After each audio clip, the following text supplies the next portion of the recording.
I'd like to call this special council meeting to order. Before we proceed further, I want to acknowledge that the land upon which we are gathered is the traditional territory of the Adirondack, the Haudenosaunee, and the Anishinaabe people, many of whom continue to live and work in Fort Erie. We stand with all Indigenous people, past and present, in promoting the wise stewardship of the lands on which we live. We have the good fortune to live in a land of such abundance, diversity, and beauty. Let us all be vigilant in protecting Turtle Island. Madam Clerk, the roll call. Mayor Redekop, Councillors Lewis and Councillor Dubanow are absent. All other members are present. And I understand that each of them intends to be here, although perhaps late. Any declarations of pecuniary interest? There being none, we will not be going into closed session, but we will be recessing for 15 minutes and returning to the council chambers at 5:23, and at that point we'll receive information from our staff.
Okay, we're back in the council chamber after the recess, and we're about to proceed with the asset management plan, some information from staff, and I understand Kelly Waltz, the Director of Infrastructure Services, is going to provide some introductory comments. Thank you, Mayor, council members. Thank you for coming out on this beautiful Thursday evening. We are going through the throes of our mandated asset management plan update. I just want to introduce our key members of our team here. Michelle Moore is the town's asset management project manager. She's been with the town since about 5 days before COVID. On my right, back right, is Rich Pinder from GEI Consultants. He's the project manager for our asset management plan. And to my left is Jen Gross, formerly of the town of Grimsby, where she looked after asset management there. She's also with GEI, and I think she's the brains of the operation here. Right, Jen? So at that, I'll turn it over to our GEI crew. Good evening. Good evening. Thank you, Your Worship and council members. So as Kelly mentioned, Jen and I are here today to talk you through what an asset management plan is and why we're doing it, just because we'll be coming back with a formal update. Make sure we can work this. So our agenda this evening is we'll have a GEI overview. We'll understand what the Ontario Regulation 58817 is. We'll go through the asset management plan overview. We'll look at what you've done since your last asset management plan in 2019. Then we're really going to jump into the sections of the asset management plan and why they're needed, what's required, what we're doing to develop the asset management plan, those next steps, and then we'll end with some questions. Throughout the presentation, we also have a pleasant video for you to watch as well, so it's not just Jen and I speaking the entire time. So GEI, so you'll previously know that we were, or may know we were GM Blue Plan, and that's who did your last asset management plan. In May of 2023, GM Blue Plan was purchased by GEI. So GEI is Geotechnical Engineering, Inc. We were at GM Blue Plan around 240 staff members with 7 offices across Ontario. With GEI, we're around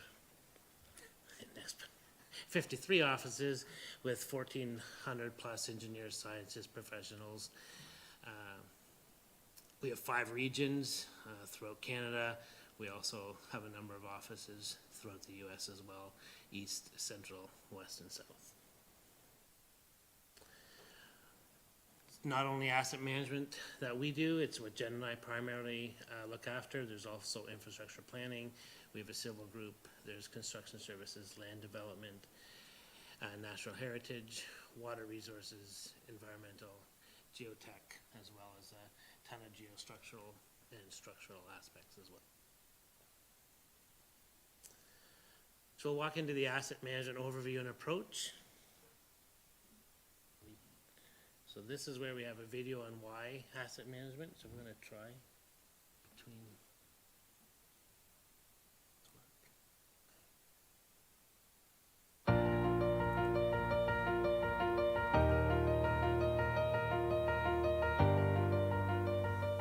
Hi, I'm Lisa, the mayor of my town. The role of my council is to ensure that residents are provided with services that are essential to our quality of life, like clean drinking water and sanitation, transportation, parks and recreation services. Our community's infrastructure assets are critical to deliver these services. Today, like in many Canadian communities, 1/3 of my town's assets are in poor condition, in part because most of our assets were built in the 50s and 60s and are reaching the end of their useful life. At the same time, our community has grown, and so has the demand for new and improved services. We've also had to spend money to upgrade our assets to comply with new environmental and safety standards. We made investment decisions based on our ability to finance the upfront development costs. However, the bigger ongoing costs to operate, maintain, and eventually replace these assets were not fully built into the analysis. Plus, our assets are vulnerable. Climate change has resulted in impacts from more severe storms, flooding, and other unexpected events. Our assets were not designed with these impacts in mind. For example, one of our roads was washed out during last spring's flood, and we had to reprioritize and redirect money in response. Now we're caught in a cycle where new infrastructure is needed to service growth that has been sprawling beyond the core. Residents count on us to deliver exceptional services. We need to catch up on overdue maintenance of existing assets and to finance the replacements of our old ones. We strive to keep taxes and fees low. However, the revenue we collect to manage all this isn't keeping pace with it all. So my council has been faced with some tough decisions. Do we adjust tax rates? Do we delay maintenance and repairs even longer and risk the consequences? How much should we place annually in a reserve fund? Do we reduce the level of services? Do we delay new projects? So what are we doing? We're engaging in asset management planning to be more strategic about how we manage our assets and spending. We're reviewing our assets across all departments in a holistic and integrated way. We're evaluating the full life cycle costs of different capital assets and land use decisions to ensure we're choosing the best long-term option for the community. To become more resilient to a changing climate, we're developing a climate adaptation plan and starting to identify how we can become less dependent on fossil fuels. We now recognize the value of the services our natural assets provide, like managing stormwater and improving water quality. We're also speaking to residents about the cost of service delivery and their needs and priorities. All this work is helping us to coordinate our infrastructure work and set priorities. Now we have an ongoing process in place that is proactive and allows us now to make better informed and strategic decisions. We're now much better placed to support my town's economy and our residents' quality of life sustainably. The health of our assets is central to achieving these goals. Do some of my town's challenges seem familiar to you?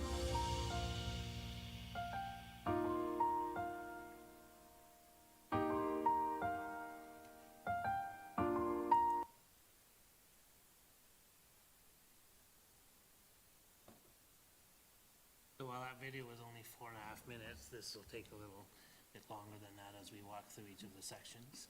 But I think you can relate to a lot of the information Kelly and others have brought forward over the past years, months on balancing that. So asset management is really about balancing the best possible decisions with the best available information, and we kind of look at as the evidence-based decision-making around how we make those decisions.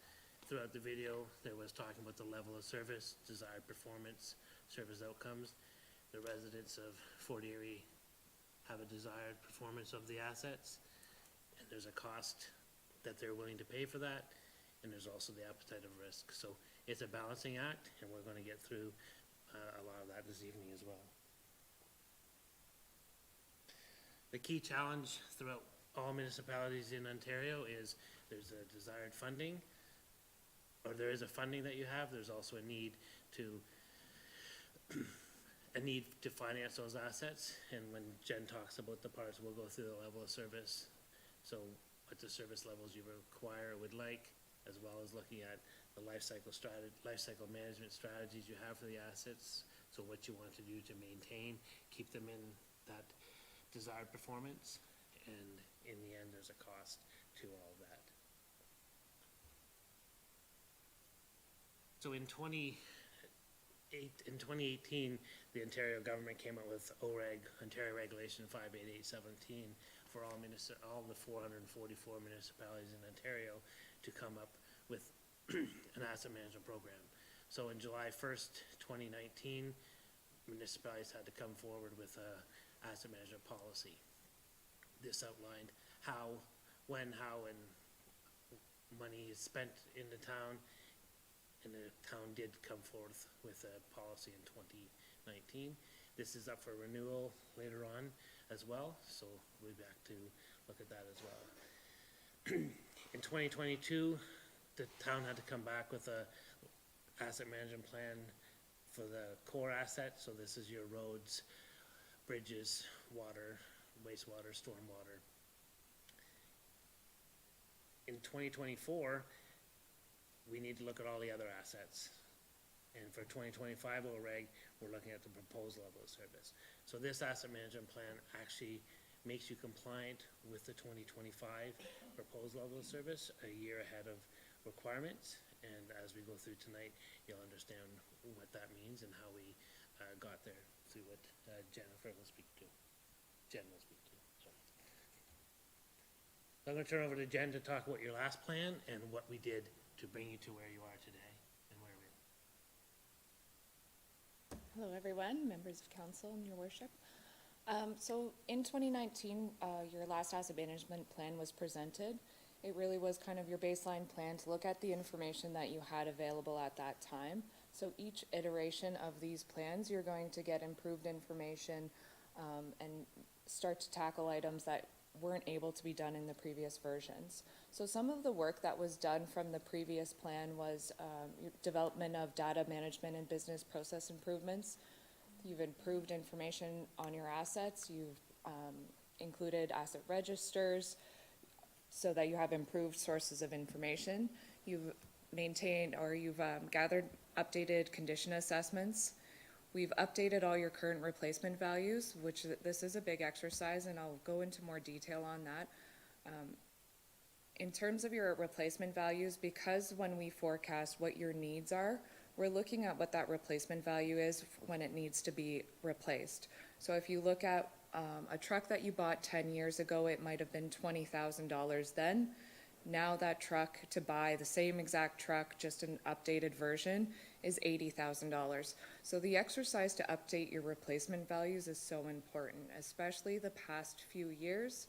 I'm sure everybody's experienced that. Anything, if you have had to do anything, any work around your house, you've realized the vast increases in those replacement values and any construction costs and all that stuff. So we've really done a lot of work to make sure that we've updated those replacement values for you. So the changes are quite significant from your last plan. We will show you the comparison between then and now. We've also updated your life cycle strategies. In some cases, there wasn't a lot of information available in your last AMP. And that's one of the purposes of these exercises, is kind of your placeholder to say, okay, what information do we have now? What further work do we need to do to get the right information that we need to make decisions? So we've updated those life cycle management strategies for you. Your levels of service metrics have been, they're quite different from your last asset management plan.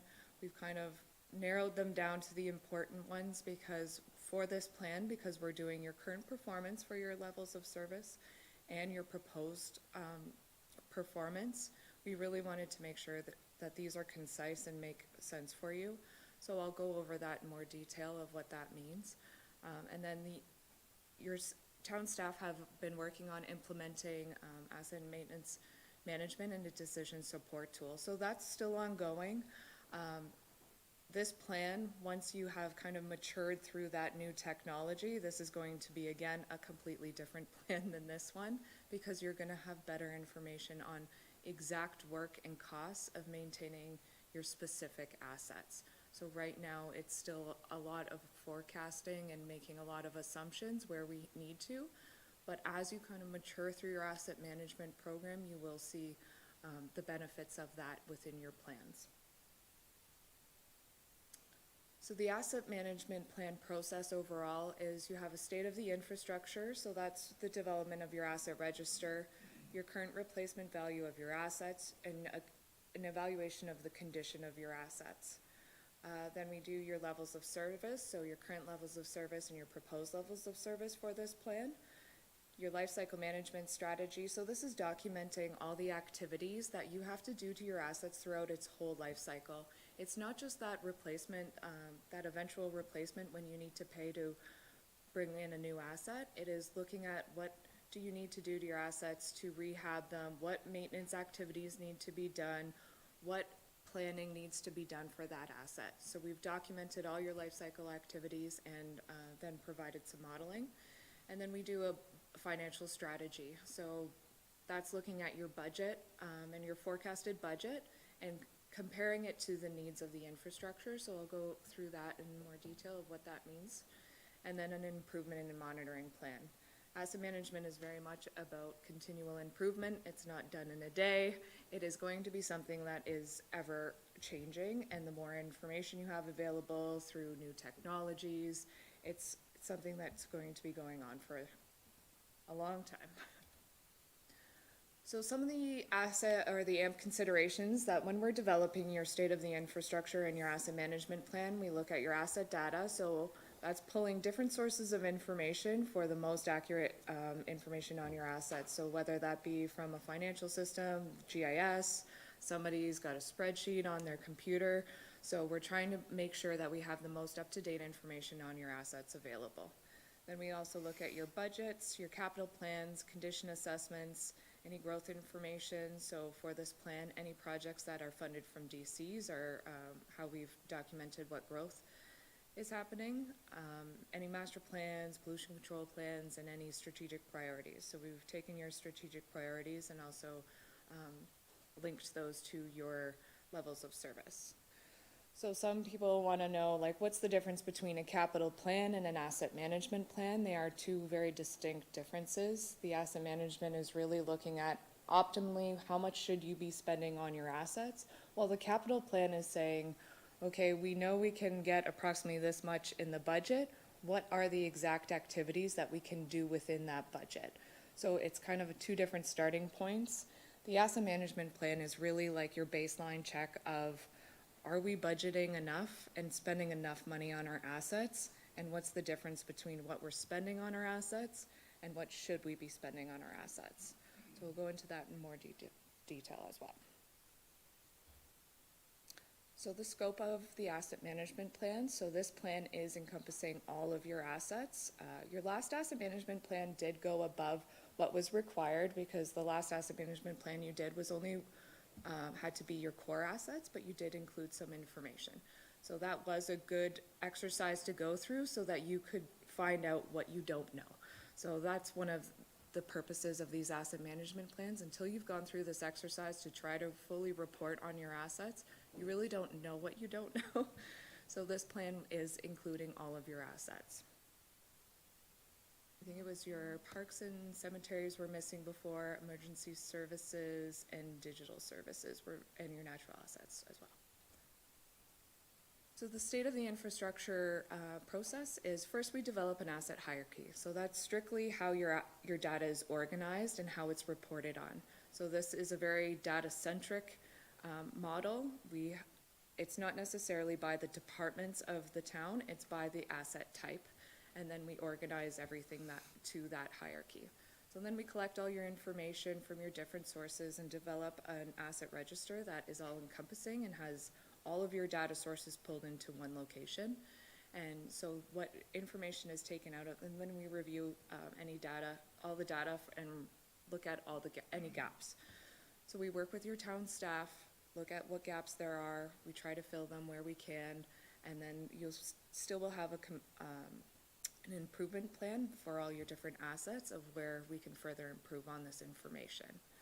For the infrastructure reporting, as per the regulation, we need to provide a summary of your assets, the replacement value, the average age, and the condition of your assets. So you will see by your asset categories all of this information.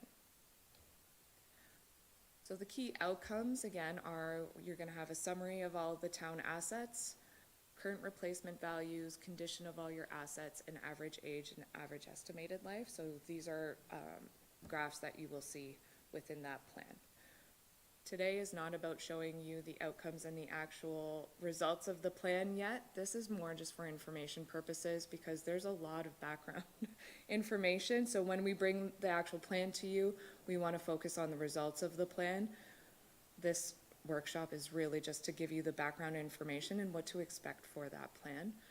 So you won't see actual numbers except for we will at the end show you the replacement value differences between your last AMP and this AMP.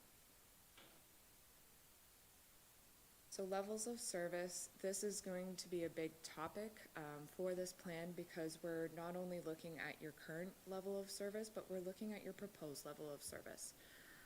So the process for levels of service, and what does that mean, is we're looking at what services do you actually provide. Asset management is about connecting the services that the assets provide. So it's not just looking at, this is a water main. Well, that water main produces drinking water for your community. Asset management's really trying to make that connection so that when you're having to spend money, you're connecting that to the service that that asset provides. So we look at how you rate your services. So we've developed some metrics for how do we rate our services. Some of them are required by the regulation for the core. The remaining ones are developed with staff. So then the 2024 AMP is required to report on your current performance. So what are we doing right now? How are we making out? What's our current performance? And then the 2025 version of the AMP is looking at what your proposed or your target performance is. And then the plan will look at how much does it cost to provide these services and how much would it cost to provide these services at our target performance. So again, when we talk about asset management plan, we want to know that we are taking into consideration the council strategic priorities. So we've looked through your strategic priorities and we've connected them to the levels of service. And we've tried to develop metrics that speak to those these priorities.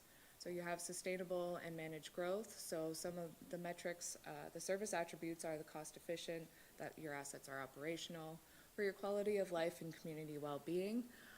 So the service attribute for the levels of service are accessible, so providing accessible services, safety and regulatory. We want to make sure you guys are meeting all regulation and that you're providing safe services to your residents. We want reliable services, so providing quality services to your residents and quality.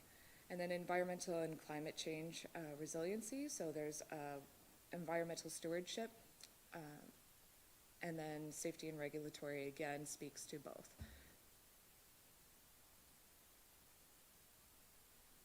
So when we talk about level of service performance, what does that actually mean? So your current performance is looking at, for the 2024 AMP requirement, is looking at what is being done now, and what, if we just wanted to keep doing what we're doing, what is the cost of doing that? So if we want to keep our assets in approximately the same condition they are now, what will that cost be? Because what we find across every municipality is just to keep your assets in the same condition they are now, there's a funding shortfall. We're not keeping pace with those needs, and we'll explain why, a lot of the factors of why that is. Then your proposed target performance for the 2025 AMP.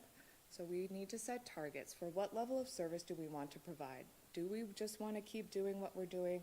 Do we want to improve that? Do we want to decrease that? So this is an example at the bottom of the screen. So the key service attribute is quality, and for paved roads in the municipality, the average pavement condition index.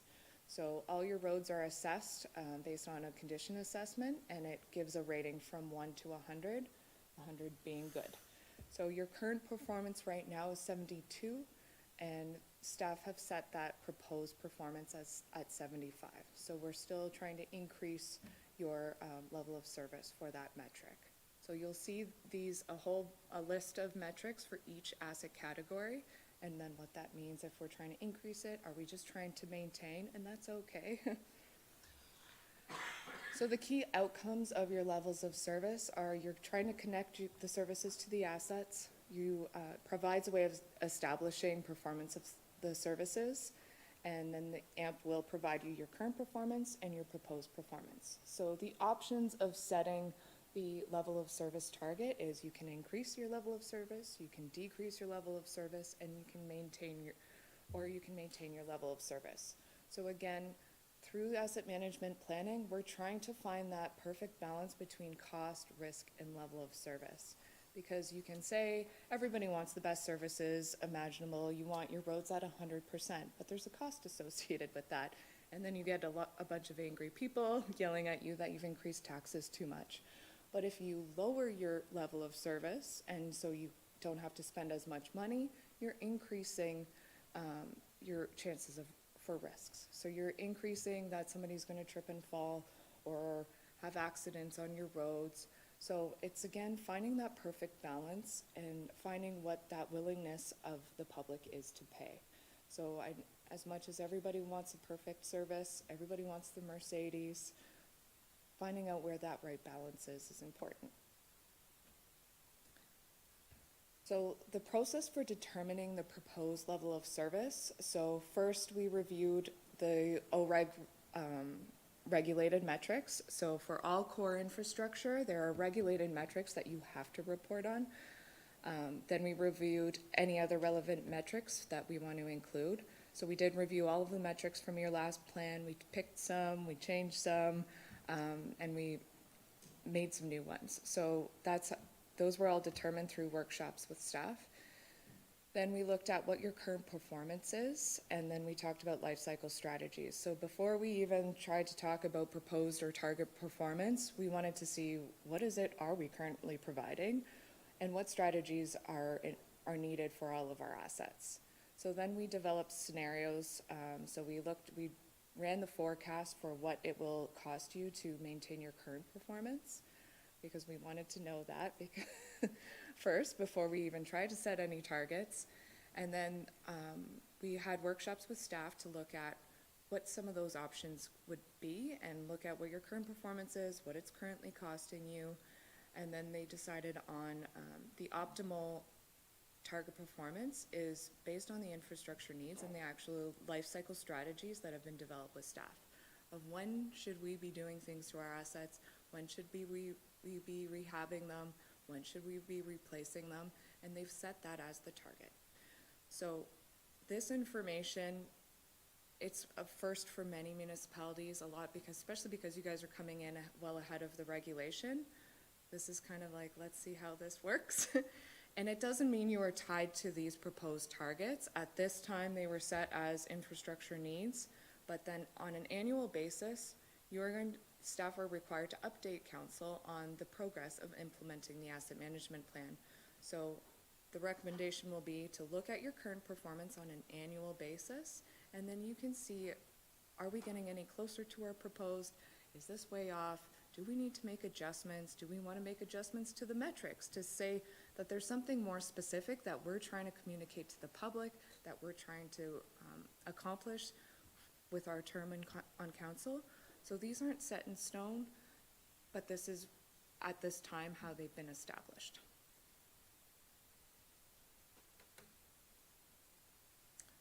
So the life cycle management process is, so again, as a part of asset management planning, we're trying to report on the whole life cycle of the asset and look at everything you need to do to your assets.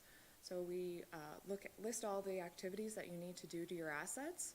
We determine the frequency and triggers, and then we look at how do your assets deteriorate over time, and what will the condition be with or without these treatments, and then how much do all these activities cost.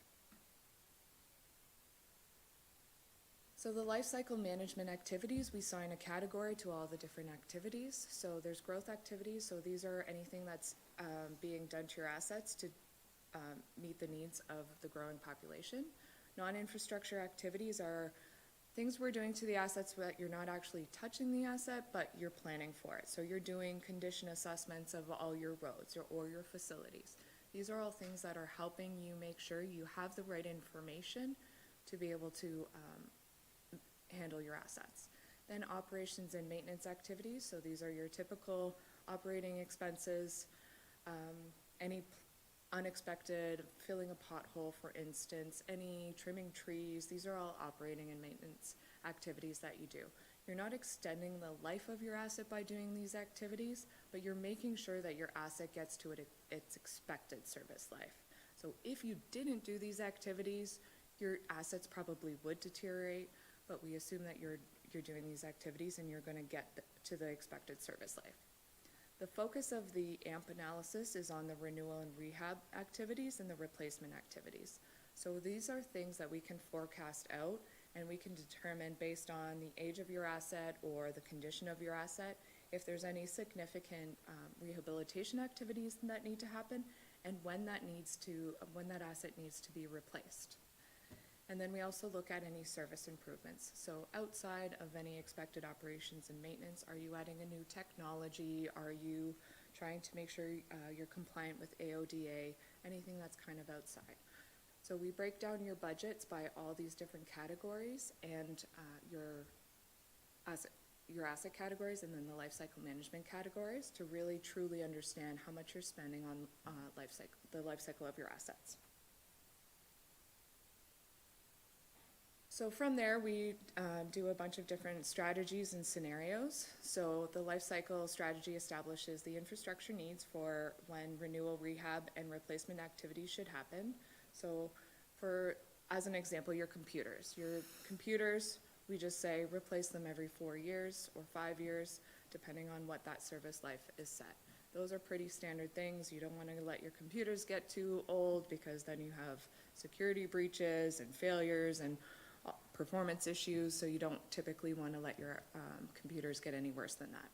And then we look at how much will these activities cost. So the forecast provided within this AMP are the cost to maintain your current levels of service. So this is looking at what you're currently doing. So if the town just wants to keep your assets in approximately the same condition they are now, what is the cost of that? Then there's a current budget scenario. So if we follow what our current budget is and what our anticipated expenditures on our assets are, what is the condition of our assets over the 10 years of the forecast? And then we do the proposed level of service and the infrastructure needs assessment. So what is the cost to complete all the life cycle activities for renewal, rehab, and replacements as defined by those life cycle strategies that have been developed with staff?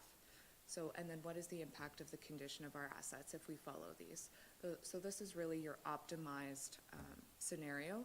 Like if we were doing, and if we had the money to do everything that we need to do, this is what it's going to cost, and this is the impact on the condition of our assets. So you can see in the different scenarios, so scenario 1 is to maintain your current performance. Your assets are approximately in the same condition at the beginning of the scenario as they are at the end. Scenario 2 is we have taken your capital and operating budget, as I said, and so that's your 10-year capital budget. And we've applied that to, if we are restricted to just keep spending at the level that is anticipated, what's the impact on our assets? So you can see in this scenario, your assets, the dark red portion of that bar is your very poor assets. So you see that over the 10-year scenario, it's getting worse. And then scenario 3, again, is your ideal optimized proposed performance level for your level of service. And you see that you've gotten rid of your poor and your very poor assets, and your assets are all in good to very good condition. So they're not all going to perfectly look like that. They're not all going to be as dramatic. We're not in any way trying to suggest you get rid of all of your assets in very poor condition. It's nearly impossible. But you will. I just wanted you guys to have a full understanding because you're going to see these graphs for every asset category so that when you look at them, you have an understanding of what has gone into them.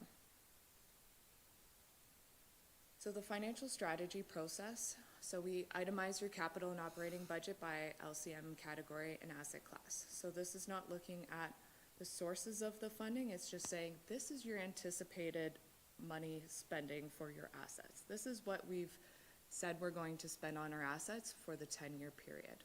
Then we look at what that average spending is per year. And then from the life cycle modeling, when we develop, okay, we need this much money to maintain our assets in approximately the same condition. We also do the target performance of the level of service and what the cost is of that. And then we simply compare them. So how much are you expecting to spend on your assets versus what you need to be spending on your assets? So the key outcomes, so you will see graphs similar to this. In this example, you will see there is a solid black line, but it's perfectly in line with the cost to maintain your current level of service. So that's a good sign. That tells me you're already budgeting to keep your assets in approximately the same condition. Then there's a bit of a gap to get to the average annual cost as per proposed level of service. I'm just realizing that pink line got moved. So the pink line should be in between those lines. So the cost required, so what you'll see is the cost required to maintain your current level of service, the cost required to complete all life cycle strategies as per your infrastructure needs, and then the difference between that and your anticipated budget. So the financial strategy and infrastructure gap, so what you will see is you will see a summary of your budget and your revenue overview. You will see a total overall infrastructure expenditure needs as per your cost to maintain current level of service and your ideal proposed level of service. And then the overall breakdown, so we've done that overall for all of your assets, and then we've also broken it down between your rate and tax supported. Then any risks associated with the life cycle strategies and risk management strategies. So what is being done? So right now, your staff are managing risk every day. Every time they make a decision on replace this asset over this asset, they're managing risk. And so what is being done to do that? And then the financial strategies to address the gap. So we will provide an overall summary of possible solutions, including financial and non-financial, that will be required to address the gap. So staff do plan on providing a specific financial plan after the development of or the completion of this AMP. So some of the contributing factors of why you will see a gap since the last asset management plan too. So high inflation and the impact of COVID. I'm sure, again, as you've all noticed, costs have increased dramatically. So the items in red those are the bigger impacts. Those are the things that have really impacted and created an infrastructure gap. Updated the current replacement values. Again, those replacement values since 2019, completely different. Some cases, some are worse than others, some aren't too different, but we've done a full analysis on all your asset categories to look at what those should be. We've updated condition assessments, so that sometimes can help you, sometimes that makes your infrastructure gap worse, because it depends on what the condition that's been assessed is. If you find that a really old asset is actually in pretty good condition, that will help you and decrease your gap. If you found during the assessment that, oh no, our assets are in really bad condition, then that's going to increase your gap since your last asset management plan. And then setting those proposed level of service was something that wasn't done in your last plan. So again, that's something that's going to increase the gap. And then also having improved asset information. We have more assets in this plan than we did the last one. And then we've also updated your life cycle strategies. So it's not just one answer or one reason why your infrastructure gap has grown. It's a whole bunch of different variables that go into this asset management plan and what that infrastructure gap is.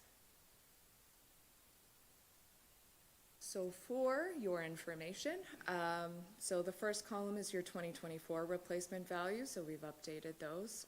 And then the second column is what the replacement value was for your 2019 AMP. So some of them weren't reported on at all, so your digital services, emergency services, fleet and parks and cemeteries. So that's one of the reasons why there's a bigger replacement value, but then also you can see the increases since your last asset management plan.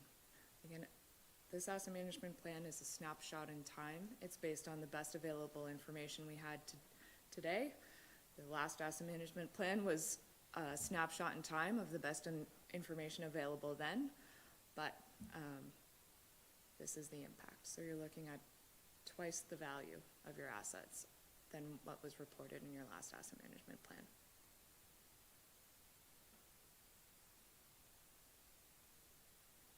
Anybody still wanting to look at that and digest? It's too painful, just move on. So at the end of the day, you will have a asset management plan that's compliant with the 2024 and 2025 regulation. The sections in the plan are your executive summary, an overview of asset management in Fort Erie, state of your local infrastructure, levels of service, life cycle management strategy, financing strategy, and an asset management improvement and monitoring plan. So your plan will have a chapter for asset category. So there's a category for your bridges and culverts, and it will go into state of the infrastructure, levels of service, life cycle management, for each of those categories, just because I'm sure there's certain things you're more particularly interested in. It goes into more detail rather than just providing an overall state of the infrastructure. So the 2024 asset management plan is planned to be presented to council, to you, on July 8th. And then following endorsement, the asset management plan will be posted on the town's website, and then council will receive the asset management update annually after 2025. I probably should have said, feel free to ask questions throughout the presentation, but I meant to leave a lot of room for questions, and I didn't want to just talk at you for 2 hours, but. So is this a time now for questions? Yes. Councillors? Councillor Noyes? Thank you. Thank you for your presentation, Jen and Rich. I guess my first question, beside taxes, there's revenue from other sources. When you come up with the asset management plan, will you show the various revenue sources? Like, I mean, it's not just taxation. Yeah. Okay, thank you. So finance and the staff have provided what the revenue sources are. So the analysis done within the AMP is looking at your capital budget, which your capital budget is developed with in mind of what those different funding sources are. So anything that's included for those assets have been reviewed, but we'll provide a summary of those revenues as well. Okay, thank you. Councillor Dubanow? Yeah, thank you, Your Worship, and through you, thank you very much. That last slide was kind of frightening in some ways, which kind of leads me to my question right now. When this report, when everything is presented to council, will we have an idea of how service levels may impact the asset management plan, whether we decide to increase, decrease, or how that works, just so we have something to kind of plug those numbers into? So you will see, so this graph, the average, so there is a black line in there, so that's your average anticipated spending based on your capital budget. Then the dotted blue line, which right now is sitting over top of that black line, that's the cost, the average annual cost to maintain your current level of service. And then the dotted red line is the average annual to meet your proposed. So you will have exact numbers of, and then the red portion of the bar, so that's your infrastructure needs for your proposed level of service. So you will have, so that's a backlog. So you'll notice, and I should probably explain that more.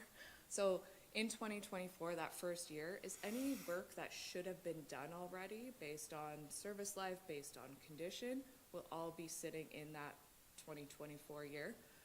We recognize you can't possibly do the whole backlog. Doesn't make sense. I'm sure there's some cases, there's probably some items in there that if you really looked at it again, maybe nothing needs to be done, but based on the forecast and the information we have available, then you would probably, town staff would plan to break that up. So that's why we provide you the averages. Like, you know, you're not perfectly gonna, the asset management plan is not meant to be, here's exactly every project you need to do. It's more just, that's your gut check. Are we spending enough on our assets? And what do you need to be spending on your assets? Anyone else? So just while we're on that, sorry, Councillor Flagg, you go ahead. Thank you, Your Worship. Does this include bricks and mortar as well? Like for your facilities? Yeah.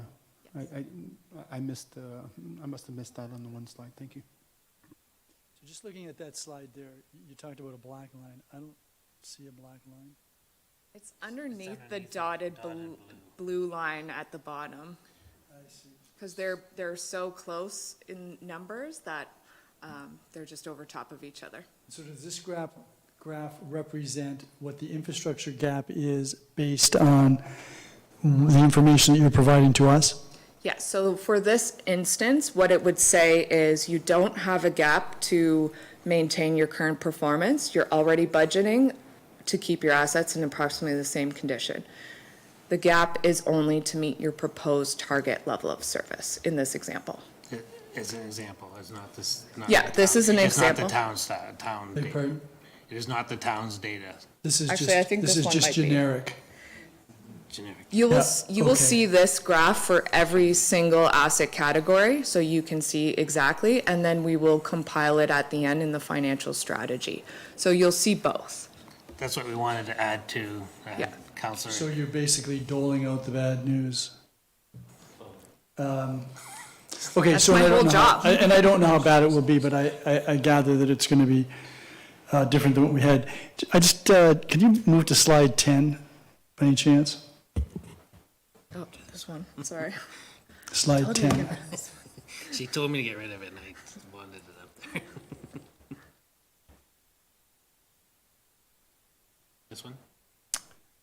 Yeah, so for some reason I wanted to look at that, and maybe during the course of that. Okay, so we have a plan right now, and this year, all assets, next year, we deal with levels of service. But in our current asset management plan, we've obviously dealt with levels of service. Yes, so your previous plan, which was 2019, met the requirement for 2022. It had all your core infrastructure. At that time, you only had to report on your core infrastructure and your current level of service for core. For 2024, you have to report on all of your assets and your current performance. And then for the 2025 plan, you have to report on your proposed level of service. So the town opted to just do one plan to meet both years' requirements for 2024 and 2025. You also had indicated that you're recommending a higher level of service? Not in all cases. So it's really on a case-by-case basis. In some of them, it does work out that way, that it is increasing the condition of your assets, and it's based on life cycle management, the ideal life cycle management strategies to do to your assets. So, and there was a graph where you showed, I think, the road condition level. We're at 72% good. I think you were recommending 75. Yeah. That has a role to play in whether there's an infrastructure gap or how large the infrastructure gap is. Yes. So this is a determination that we would have to make in terms of, do we stay with 72, do we move to 75, do we go to 80? Okay, and that will be calculation that we'll have to, or decision we'll have to make based on each category that you've outlined. And then if you could go to slide 19. Oh, this is slide 19. This is the one that I was, okay. And then finally,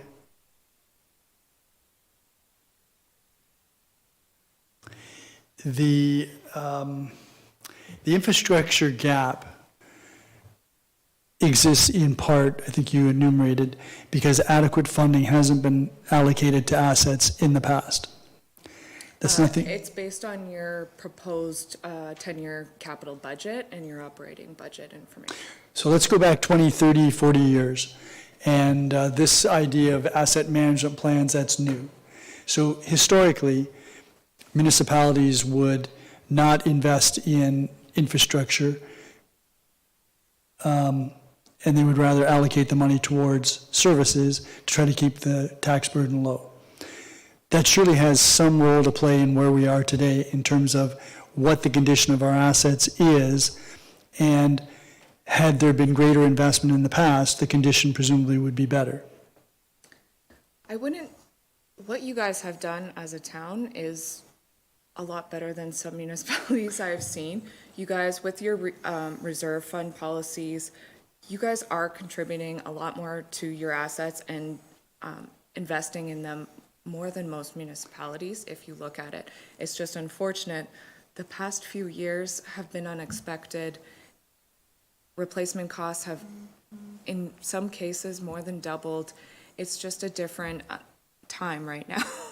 Inflation rates, it all adds into that. It's not to say you guys haven't to date been spending enough money on your assets. It's just kind of the times that unfortunately have made it that way.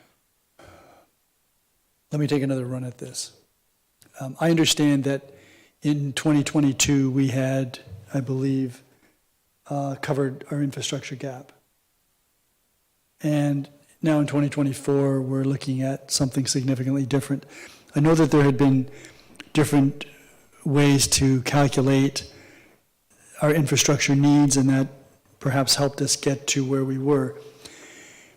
My point is that ideally, we would be meeting our infrastructure needs on an annual basis, every year, year after year, and maintaining a high level of condition for all of our assets every year, if we had the resources and if we started at a high level. Since the asset management plan requirement has been created by the provincial government, which was a good thing, we started off with not ideal asset conditions. And so that was my point, that to some extent that is one of the factors that goes into the number that you enumerated. So we're now trying to make up. My point on that was taxpayers in the past didn't necessarily carry the burden that they should have been expected to carry. Not their fault, decisions of council. Going forward, if we don't require our taxpayers to pay the burden today, all we're doing is passing that burden or part of it on to their children and their grandchildren. That's how important the asset management plans are, and that's why it's important for us to fund it. And that's why residents may not like the idea that we have to put money into these programs, but it pays off in the long run. Is that a fair statement? Absolutely. I see Michelle nodding and clapping. Okay. Any other questions? Councillor Noyes. Thank you, Mayor Redekop, through you to the presenters. This is not Fort Erie, so I'm doing a general question here. What happens if the municipalities can't meet the target? It's an impossible target, like a smaller municipality or whatever, smaller tax base. What is the consequence or the penalty from the Ontario government or whoever, Big Brother, if, okay, they do the asset management plan, they say we need plan, and then we need $1 billion.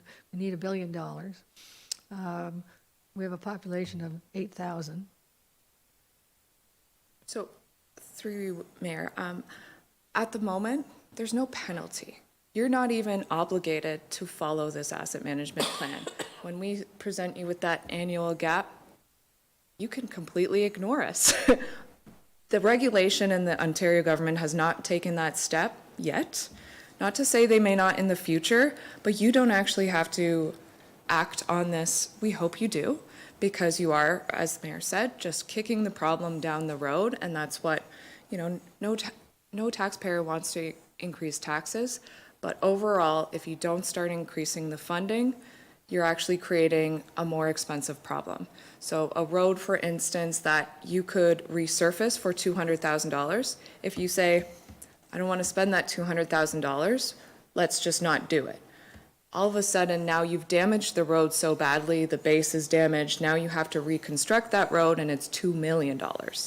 So that's why following the life cycle strategies are providing your taxpayers the lowest overall long-term cost, even though it may not feel like it today.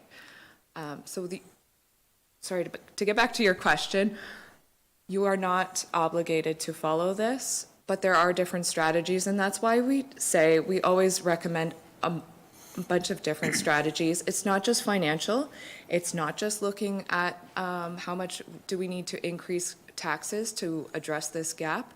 We want you to look at those service levels. We want you to maybe adjust them. Let's look at our life cycle strategies. There's a whole bunch of different things that staff can do. We can improve the information on our assets. Where we don't have really good information, let's improve that. Let's really start to drill down on what can be done to close that gap, even if it's not a financial one. And just one further question, and not changing subjects here a little bit. Now, I talked to you about growth and that it's worked in. Okay, I'm just going to use the example of the Ott Road Bridge. That was $5 million.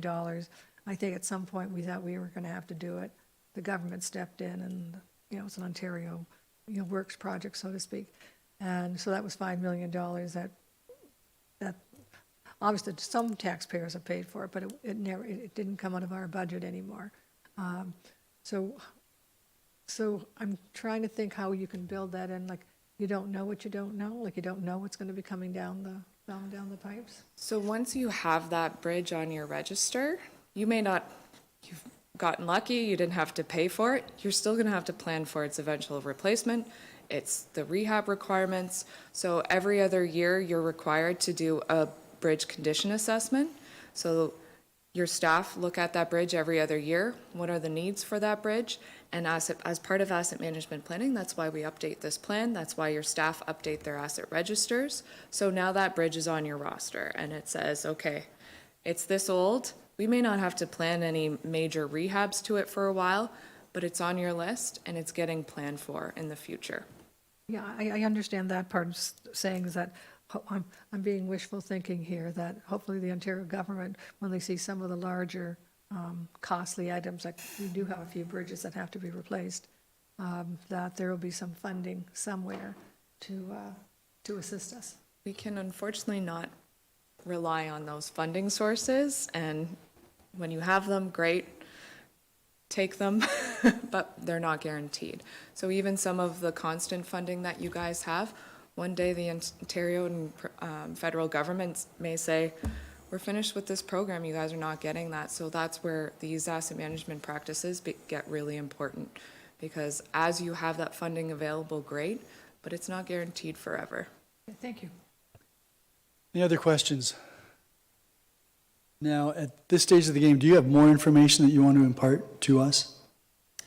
No, I think we have, just to educate you on what's coming, back to some of the questions. You're gonna see graphs like this for every asset class, and as you have all brought forward, there'll be a discussion, as you mentioned, Mayor, is it 72? Are we moving to 75? Are we going to 80? Maybe it goes to 70, and I think in most cases, as Jen mentioned earlier, there's not enough funding to meet 72, so not everything can go from 72 to 75. It's gonna be a discussion, and where So do people... just on that particular point, why would you recommend 75 for the road condition as opposed to 72? So we worked with the city's team or the town staff. It's been a long day. To pick a proposed level of service that makes sense, or that when we work with the staff, do we feel is an appetite for discussion. So when we get the report from you, it will be informed by information and advice that you've been provided by staff, Yes. and obviously some of your own research and your expertise. So this may have been a poor choice because staff did actually pick the 75 in most of the other metrics. So because we already did the analysis, we ran the forecast for what you're currently providing. And then there's a strategy just strictly, if we've sat down with staff, we looked at all the life cycle activities you do to your assets, when they should be done. We looked at what the service lives are. We just ran that as a forecast. So we typically provide that as a scenario anyways, outside of level of service.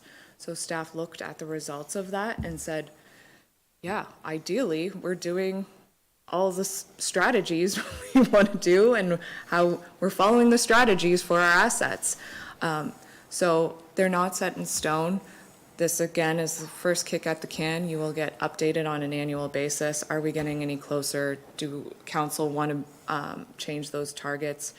What is the impact on the budgets? All of that stuff will kind of come down the pipeline. At this time, it was just, we said, yeah, we should be following our life cycle strategies and that's because that's providing the lowest cost to the taxpayers. Because again, you don't want to let your assets deteriorate too long, and so that's why those were chosen. So this is important information. This is the main half of the equation. The secondary half is the financial picture. Knowing our director of finance, I can't imagine that he would be promoting levels of service that we can't reasonably finance unless he's been going out winning money at the casino that we're not aware of. So no, I think we have a lot of confidence in our staff that they would be providing us with good sound advice, and based on this, I'm very appreciative of what you've provided to us. Before So the meeting, I guess, is going to be over when, okay, so before you're finished, let me just ask councilors once more, any other questions? If not, thank you very much, and do you come out again on July the 8th, or is, yes, okay, so we'll see you on July the 8th, and I'm sure Ms. Moore will be with you all the way. Perfect. Thank you very much. Okay, so we have a bylaw to deal with to confirm the actions of the meeting, and Councillor Noyes, you have first and second reading of that confirmatory bylaw. Thank you, Mayor Redekop. Moved by myself and seconded by Councillor Dubanow that the bylaw number 60, 2024, to confirm the actions of council at its special council meeting held on June 13th, 2024 is given first and second reading. All those in favor? None opposed, that is carried. And third and final reading, Councillor McDermott. Thank you, Your Worship. Moved by myself, seconded by Councillor Christensen.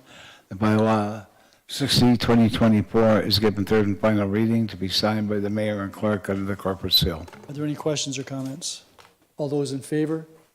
None opposed, that is carried. Councillor Dubanow to adjourn us. Yes, Your Worship. Moved by myself and seconded by Councillor Noyes that council adjourns at 6:26 p.m. to reconvene into a regular meeting of council on June 24th, 2024. All those in favor? That is unanimous. Thank you. How long is this going to take on the